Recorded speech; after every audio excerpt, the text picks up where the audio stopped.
Hi everybody, Barry Harding-Rathbone here, and it's Sunday afternoon, so it's time for another vlog. And you may be wondering why I'm sat in our bathroom and me sat on the toilet to do it. Well, I'm not actually sat on the, well, I'm sitting on the toilet, but I'm not, well, you know. Because I want to talk today about past mistakes. Again, you may be wondering why I'm sat on the toilet in our bathroom.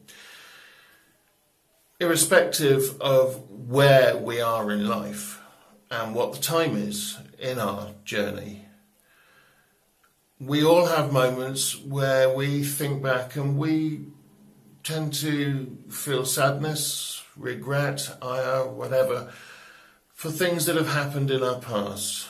Again, I'm not saying that bad things have happened in my bathroom, or in fact anybody's bathroom that I've been involved with, but I want to illustrate the fact that these thoughts, these processes can happen just as much here in my bathroom as out in the garden, in the lounge, in my wheelchair, on a bus. Doesn't matter.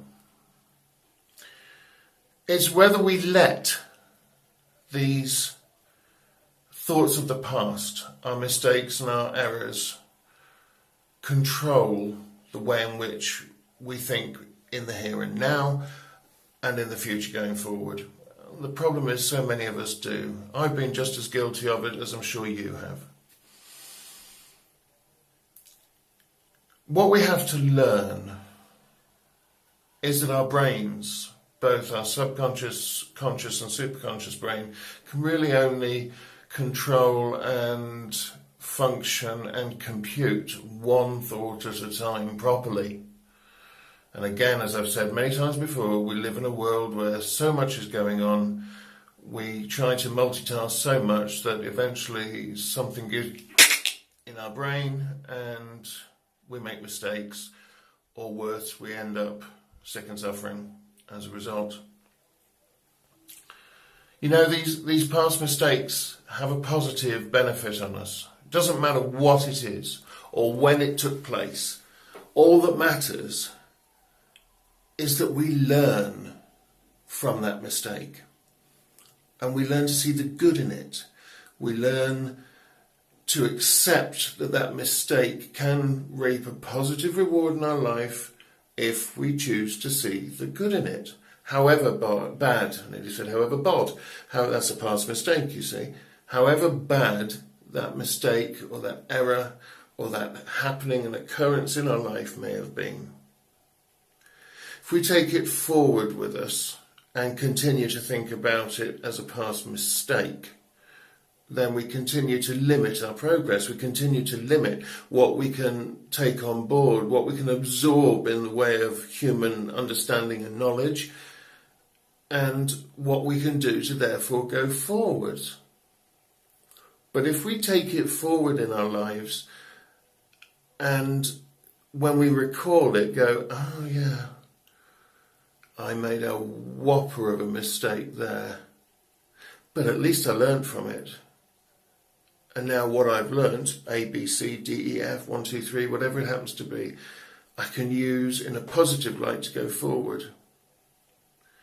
So when your life seems cluttered up with thoughts of negativity, with thoughts of angst, with thoughts of missed opportunities, one, there is no such thing as a missed opportunity. It's simply a delayed opportunity.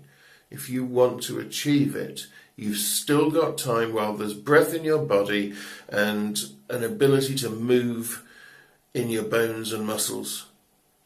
And even then, sometimes when that stops, you still have the opportunity. Look at all our wonderful, wonderful Paralympians in Brazil this year and in London 4 years before. And hopefully I'll be one of them soon, because I'm starting to study and learn the skills of table tennis in order, hopefully, to go through competitions and be good enough in 4 to 8 years' time. Where most people will be thinking of retiring, I'll be looking at competing in wheelchair table tennis. And you never know, I might bring a medal back. I might not bring a medal back. but at least I'll have tried. At least I'll have experienced something positive that I can go forward with. But how does a Paralympian, an Olympian, or any sports person grow in their discipline? They learn from the mistakes they make.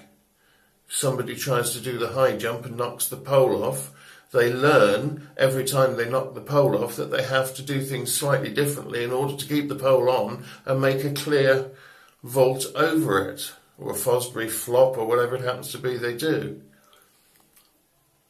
So in closing, remember, the only thing that prevents you from seeing the positive and growing from all your experiences in life is this thing in here that you have, that I have, that we all have. Change your thoughts, start thinking positively, start thinking proactively, and the world is your oyster. Or was it Del Boy said the world is your clam, or something like that? But it's limitless. You go and seek those pearls of wisdom inside those oysters and move forward with joy. Until we meet again, God bless you in the way you see your God. Namaste.